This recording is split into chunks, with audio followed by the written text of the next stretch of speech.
বহুদলীয় গণতন্ত্রের স্লোগান নিয়ে যাত্রা শুরু করা বাংলাদেশ জাতীয়তাবাদী দল বিএনপির প্রতিষ্ঠা বার্ষিকী আজ।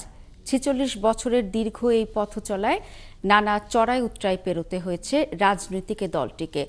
১৯৭৮ সালের ১ সেপ্টেম্বর শহীদ রাষ্ট্রপতি জিয়াউর রহমান বাংলাদেশি জাতীয়তাবাদীর চেতনা থেকে বিএনপি গঠন করেন। ১৯৮১ সালের ৩০ মে চট্টগ্রাম থেকে এক সামরিক অভ্যুত্থানে জিয়াউর রহমান নিহত হন।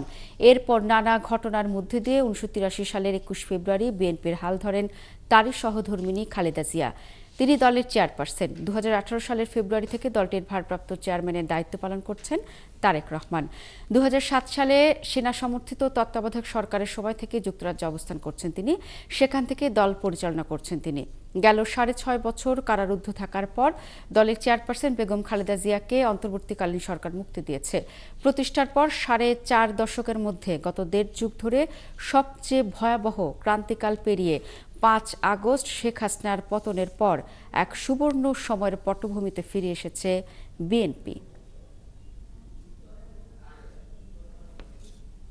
জাতীয়তাবাদী দল সবসময় নেতৃত্ব দিয়েছে, আগামী দিনেও তার সঠিক রাজনীতি এবং জনগণকে সঙ্গে নিয়ে আবারও সঠিকভাবে সামনের দিকে এগিয়ে যাবে এবং দেশকে পুনর্গঠন করবার কাজে মনে। এখন বাংলাদেশ জাতীয়তাবাদী দলের মূল কাজ শহীদ জিয়াউর রহমান সাহেব যে স্বপ্ন দেখেছিলেন, যে আদর্শ প্রতিষ্ঠা করেছিলেন, সেই আদর্শকে বাস্তবায়িত করা।